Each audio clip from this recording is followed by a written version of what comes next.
जब भारत बर्बाद होगा, संविधान बर्बाद होगा, तो कितनी भी बड़ी जाति की महासभा होगी, एक दिन उसका भी नंबर आएगा। इसलिए जाति की सम्मेलनों से तो ये बचाव नहीं होने वाला।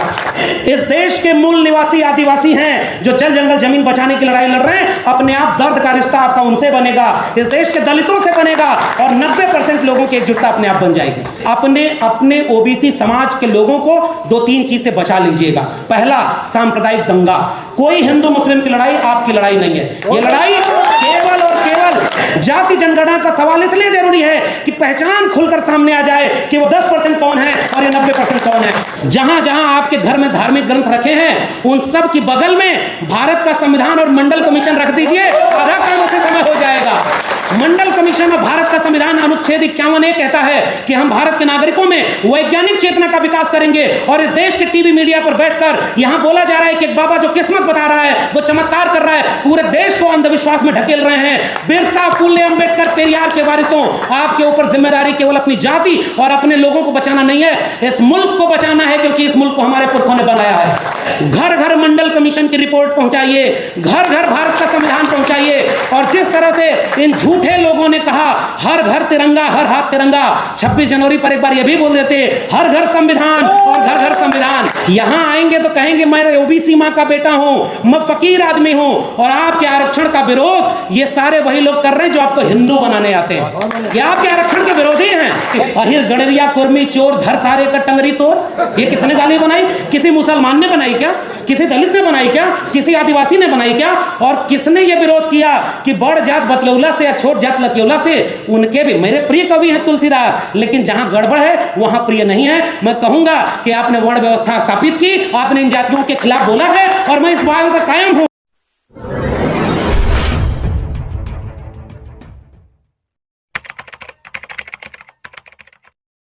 कि ओबीसी अगर जाग जाए तो ये सब बदल जाए, क्योंकि जब आपकी आबादी इस मुल्क की आधी आबादी से ज्यादा है तो जिम्मेदारी भी आपकी ज्यादा है।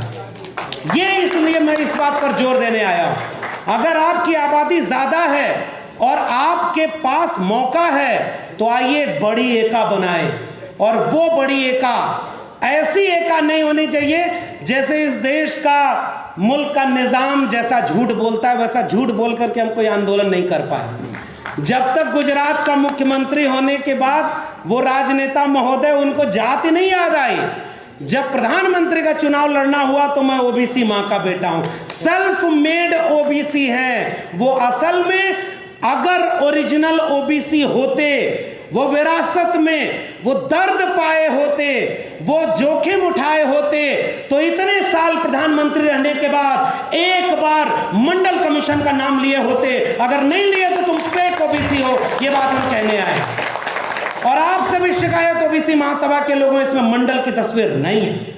बीपी मंडल की तस्वीर इसमें होनी चाहिए, क्योंकि डॉक्टर भीमराव अंबेडकर के बाद उस शख्स ने इन बिखरी हुई 3743 जातियों को एक पहचान दिया, ओबीसी। और आज चुनाव जीतने के लिए प्रधानमंत्री से लेकर कैबिनेट मंत्री तो को भी बताना पड़ रहा है कि हम ओबीसी हैं, तो ये अपनी ताकत को पहचानिए और अपनी विरासत से जुड़िए, आधा काम यही हो जाएगा। और इसलिए कह रहा हूं मंडल का नाम लेना क्यों जरूरी है इस मुल्क के निजाम को। आप कहते हो कि ओबीसी हैं, तो मंडल की बात इसलिए हम कर रहे हैं। हमारे अतिथि महोदय बोल कर गए, बाबा साहब ने जब इस्तीफा दिया तो हिंदू कोड बिल के बाद ओबीसी कमीशन न गठित किए जाने का एक बात कह करके गए थे। अफसोस इस मुल्क के ओबीसी घरों में बाबा साहब भी देर से पहुंचे हैं, लेकिन अब पहुंच रहे हैं, और इसमें ओबीसी महासभा जैसे तमाम संगठनों की जरूरत है। और उस मंडल की जितनी अनुशंसाएं बची हैं वो हमारी लड़ाई का हिस्सा होना चाहिए। 27% आरक्षण तो दबाव में दिया गया था। मंडल कमीशन की अनुशंसा कह रही है 52% आबादी को 52% रिजर्वेशन मिलना चाहिए। यह सबसे बड़ा सवाल था। इस देश का ओबीसी प्रधानमंत्री अगर वाकई ओबीसी है तो पहली घोषणा यह करे कि मंडल कमीशन की केवल 2 सिफारिशें लागू हैं। आज की डेट से इस मुल्क में 52%, और 52% क्यों भाई, ये तो 1931 की जनगणना और 1977 और 80 में रिपोर्ट, 1991-90 में लागू, 2021 में 2000 जो जनगणना होनी थी कम से कम 2023 में सबसे पहले जाति जनगणना करके गिनो कि हमारी आबादी कितनी है, और जितनी आबादी है फिर उतने आरक्षण की घोषणा करो, तब हम मानेंगे कि तुम ओबीसी हो, वरना फेक ओबीसी रहोगे। इसलिए केवल ये बात मैं जोर देकर के कहने वाला हूं कि हम लोगों के बीच जाएंगे तो ये मुद्दा कैसे समझाएंगे, क्योंकि फिलहाल ये कार्यक्रम कन्विंस को कन्विंस करने का हो रहा है। हम सब जागरूक लोग हैं। तो मंडल कमीशन की अनुशंसा में प्राइवेट सेक्टर में रिजर्वेशन, प्रमोशन में रिजर्वेशन नहीं है, तो इस मुल्क के 99% प्रोफेसर, 99.99% जज, इंजीनियर, वकील, डॉक्टर आज भी 3% लोगों के कब्जे में है। इसलिए हम कह रहे हैं प्रमोशन में रिजर्वेशन, प्राइवेट सेक्टर में रिजर्वेशन, और जितनी आबादी है उतना रिजर्वेशन दोगे तब मानकर चलिए कि ओबीसी की असली लड़ाई आगे बढ़ेगी। तो जाति जनगणना और मंडल कमीशन के सिफारिश लागू करना। और आखिरी बात, ये कॉलेजियम सिस्टम, जज बने बैठे हैं। मैं एक बात कह रहा हूं, मुझे एक किस्सा याद आ रहा है, 2 मिनट में बात खत्म करूंगा। 1986 का वक्त था, महात्मा ज्योतिबा फुले हंटर कमीशन के सामने वो बात हो रही थी किसानों की दशा क्या है।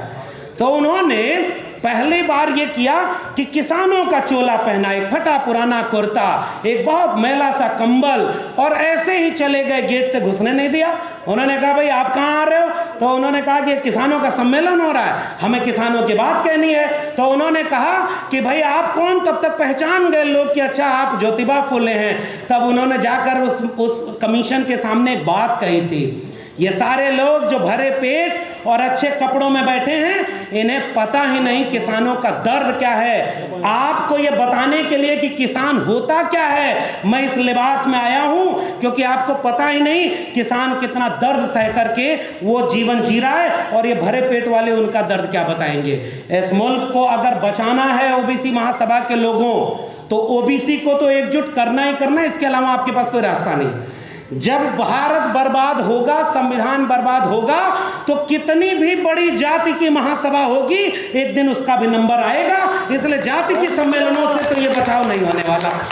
छतरी तो एक ही बनेगी, और वो ओबीसी की बनेगी। और जब आप ओबीसी के नाम पर लोगों को एकजुट होंगे, तो अपने आप आपको अपने कुछ भाई नजर आएंगे, जिन्हें जैसे जाति के नाम पर ओबीसी बनाकर प्रताड़ित किया गया, वैसे इस मुल्क में इस देश के मूल निवासी आदिवासी हैं जो जल जंगल जमीन बचाने की लड़ाई लड़ रहे हैं, अपने आप दर्द का रिश्ता आपका उनसे बनेगा, इस देश के दलितों से बनेगा, और 90% लोगों की एकजुटता अपने आप बन जाएगी।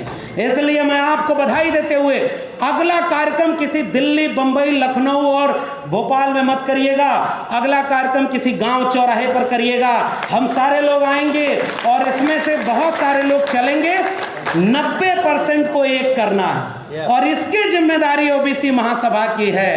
और यह बात बाबू जगदेव प्रसाद और जगदेव बाबू ने क्या कहा, पहले डॉक्टर लोहिया ने, संत सोपा ने बाधी गांठ पिछड़ा पावे 100 में 60, उस नारे को आगे बढ़ाकर जगदेव बाबू और रामस्वरूप वर्मा ने क्या कहा। और आखिरी जाते जाते टिप्पणी करना जरूरी समझता हूं, जब जगदेव बाबू और रामस्वरूप वर्मा का जिक्र हो रहा है तो थोड़ा रामचरितमानस भी सामने आएगा।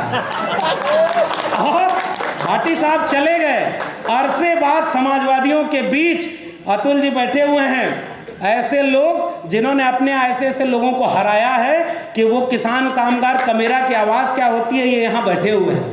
और भाटी साहब चले गए, मैं उनके सामने ये बात बोलना चाह रहा था। वो बात ये है कि एक तरफ लेफ्ट राइट सेंटर सब में एक ही जाति का प्रवक्ता, एक संघ विचारक और एंकर भी उसी जाति का, सब मिलकर के कह रहे हैं इस मुल्क के भावना आहत हो गई, हिंदुओं की भावना आहत हो गई। ओबीसी महासभा के लोगों, एक सवाल आपसे पूछना और इस मंच के सवाल को गांव-गांव ले जाना। जे बरनाधम तेली कुम्हारा स्वपचकरात कोल कलवारा और मेली जिनयु तेल दाना और पूजिय विप्रशील गुणहीना शूद्र गुणगन ज्ञान प्रवीणा, इनमें जितनी आभीर जातियों का स्वपच किरात कोल कलवारा, इन सारी जातियों के नाम पर जो बात कही गई है, क्या इन जातियों की भावना कोई भावना नहीं है क्या? भावना केवल 3% लोगों की है। इसलिए ये बात जाते जाते अपने ओबीसी समाज के लोगों को 2-3 चीज से बचा लीजिएगा। पहला, सांप्रदायिक दंगा। कोई हिंदू मुस्लिम की लड़ाई आपकी लड़ाई नहीं है, ये लड़ाई केवल और केवल अपने हक हुकूक, जल जंगल केवल जमीन और संपत्ति की हिस्सेदारी 1% लोग 40.5% कब्जा किए हुए हैं और 50% लोग 3% पर गुजारा कर रहे हैं। और इसको अगर बढ़ा दीजिए तो 10% लोगों के पास इस देश की 90% संपत्ति है और 90% लोग 10% पर गुजारा कर रहे हैं। जाति जनगणना का सवाल इसलिए जरूरी है कि पहचान खुलकर सामने आ जाए कि वो 10% कौन है और ये 90% कौन है। इसलिए जाते जाते गुजारिश, कोई सांप्रदायिक दंगा और मंदिर मस्जिद की लड़ाई इस मुल्क के कमेरा 90% लोगों की लड़ाई नहीं है, क्योंकि वहां हमें अपमानित किया गया है और उस अपमान को हम बोले भी ना। हमसे कहा जा रहा है कि भावना आहत कर दिया। भावना कबीर साहब ने आहत की है। काकर पाथर जोर के मस्जिद लई चुनाए, ताचड़ मुल्ला बाग दे क्या बहरा हुआ खुदा है। और पाथर पूजे हर मिले तो मैं पूजूं पहाड़, ताते ये चाकी भली पीस खाए संसार। उन्होंने कम भावना आहत की है क्या?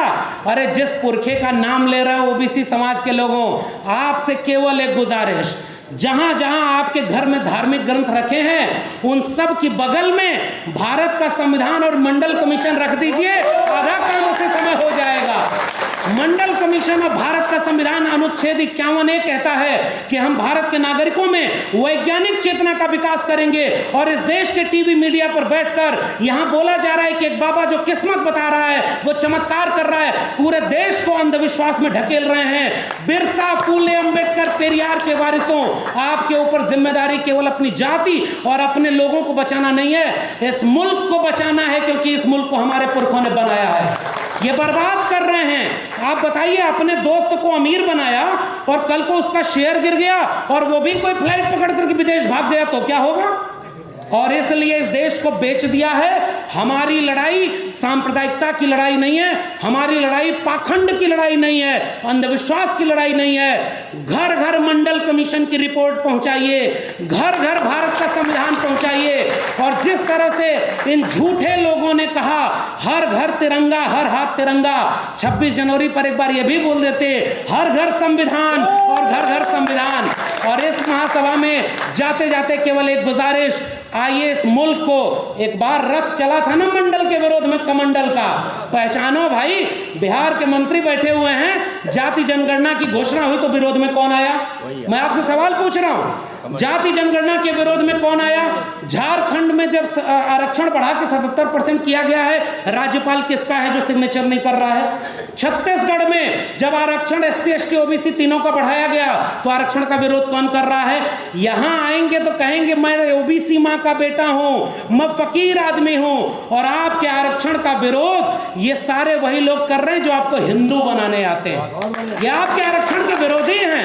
और इसलिए मैं कह रहा हूं, ये बजरंग दल, विश्व हिंदू परिषद, युवा वाहिनी और ये सारे लोग पूरे देश में गालियां दें, एक मुकदमा नहीं होगा। और इस मुल्क में स्वामी प्रसाद मौर्य और शिक्षा मंत्री बिहार चंद्रशेखर पर मुकदमा होगा, जो बोलेगा उस पर मुकदमा होगा। तो भाइयों एक बात सुनो, डॉक्टर राम मनोहर लोहिया, भारत आजाद हुआ तो लोग सत्ता में बैठे और राम मनोहर लोहिया नहर रेट आंदोलन के लिए सड़क पर लाठी खा रहे थे। उन नायकों को आपने तस्वीर में लगाया है। केस मुकदमा ये आपसे कभी आपकी आवाज नहीं रोक पाएगा।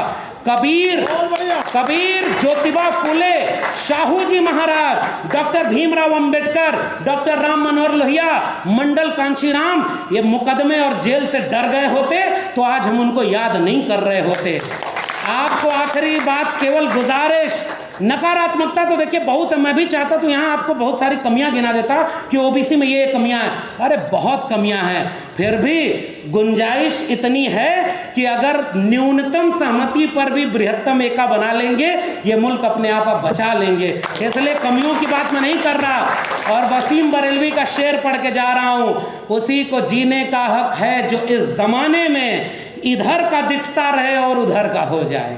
ऐसे लोगों को पहचानिएगा जो लिबास आपकी जाति का पहनकर आएंगे, आपके ओबीसी का पहनकर आएंगे, आपके दलित का पहनकर आएंगे। पसमानदा, और बीजेपी चिंता कर रही है पसमानदा की, एक तरफ लिंचिंग, एक तरफ मस्जिद पर हमला और दूसरी तरफ पसमानदा को हक, एक तरफ सारे सरकारी संपत्ति बेच दो। जाति जनगणना की मांग इतनी ताकतवर हो गई कि जनगणना ही नहीं करा रहे। अरे ये डरपोक लोग हैं, थोड़ी हिम्मत और बढ़ाइए, सारी मांग आपकी मान लेंगे।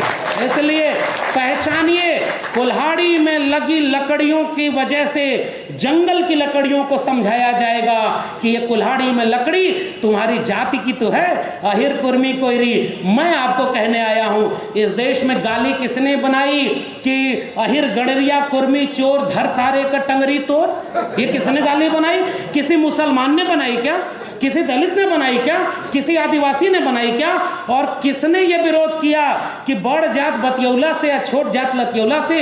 उनके भी मेरे प्रिय कवि हैं तुलसीदास, लेकिन जहां गड़बड़ है वहां प्रिय नहीं है। मैं कहूंगा कि आपने वर्ण व्यवस्था स्थापित की, आपने इन जातियों के खिलाफ बोला है और मैं इस बात पर कायम हूं। और जाते जाते कुल्हाड़ी की व लकड़ी की पहचान को अपनी पहचान से जोड़ेंगे। उत्तर प्रदेश, अभी अतुल भाई बोलेंगे तो समझ में आएगा। लोगों को बदनाम किया, किन जाति के लोगों का थाने में वर्चस्व है, सब लूट लिया। ओबीसी का सारा हक अहिर कुर्मी कोयरी ने लूट लिया, इन्होंने इनका लूट लिया। अरे इसीलिए तो हम कह रहे हैं जाति जनगणना करा दो, पता चल जाएगा कितना लूट लिया। इसमें तुम क्यों विरोध में आ जाते हो? जाति जनगणना का विरोध केवल ब्राह्मण क्यों करता है भाई? अगर यादवों ने, कुर्मी कोयरी ने ज्यादा, क्योंकि पता है ज्यादा लूटा नहीं है। कितने वाइस चांसलर, कितने जज, कितने वकील, कितने डॉक्टर, इंजीनियर अहिर कुर्मी कोयरी के बन गए भाई। आपको जो लड़ता है ना, सबसे पहले उसे बदनाम किया जाता है, इसलिए ताकि बाकी जातियों को कहा जाए अब उधर कुछ नहीं मिला इधर आओ। तो उत्तर प्रदेश में जिन लोगों को कहा गया कि बहुत कुछ मिलेगा इधर आओ, राम मंदिर की आड़ में नींव की ईंट वही बने हैं, सब कुछ लूटा आपका भी जाएगा। जाते जाते गुजारिश, शरद यादव को याद करते हुए मैं कह रहा हूं, इसी सम्मेलन में मैंने पहली बार शरद यादव को सुना, नेताजी को सुना। नेताजी उस समय के नेता, जब राम मंदिर आंदोलन मंडल के विरोध में कमंडल, तो उन्होंने हिचक नहीं दिखाई। संविधान पर जो खतरा बनकर आए थे, उन तमाम आतताइयों पर गोली चलवाई थी, इसलिए हम उनके विरासत को याद करते हैं। और लालू जी, उन्होंने उस आतताई दंगाई रथ को रोका था। हम कमजोर नहीं हैं, हाँ वो ताकतवर जरूर हो गए हैं। आइए मिलकर के सांप्रदायिकता के खिलाफ, और आदिवासी इलाके में जितने लोग हैं, यही आनंद राय जी आए हुए हैं, और मध्य प्रदेश के ओबीसी साथियों, आपको तो अच्छे से पता है वहाँ कितने ओबीसी पर शोषण हो रहा है, आदिवासी पर शोषण हो रहा है, दलितों पर शोषण हो रहा है। सारा शोषण हम सहें और भावना आहत भी हम ना करें। साहब तैयारी कर लो, अब हम तैयार होकर आए हैं। बिरसा, फूले, अंबेडकर, पेरियार के वारिस। जितना भावना आहत गुलामगिरी ने नहीं किया, जितनी भावना आहत एनिलेशन ऑफ कास्ट में बाबा साहब ने नहीं किया, उसकी आधी भी भावना अगर हम आहत कर दिए तो ये मुल्क 90% कमेरा लोगों का बन जाएगा। इसलिए शरद यादव को याद करते हुए कह रहा हूं, अब हमें नाक छोटी करनी होगी और दिल बड़ा करना होगा। हम सब की नाकें लंबी हो गई हैं, अगर कटेगी तो किसी की नाक नहीं बचेगी। इसलिए आइए दिल बड़ा करें, जिसकी संख्या ज्यादा है 2 कदम पीछे आ जाए, और जो हमसे पीछे रह गया उसको कंधे पर बिठाकर आगे ले जाएं। कोई हमारी एकता नहीं तोड़ पाएगा। इसलिए जाते जाते गुजारिश, अब इस ओबीसी महासभा का सम्मेलन गांव-गांव हो, हम हर जगह साथ में खड़े रहेंगे, और फिर एक सम्मेलन कराइएगा। ओबीसी महासभा आदिवासी संगठन और दलित संगठनों को मिलाकर कराइएगा। 90% लोगों का संगठन, मिलकर लड़ेंगे, मिलकर बचाएंगे। ये मुल्क हमारे पुरखों ने बनाया, हम उसे बचाएंगे ताकि आने वाली पीढ़ियां हमें नालायक न समझें। आपने मुझे बोलने का मौका दिया, बहुत बहुत धन्यवाद, शुक्रिया।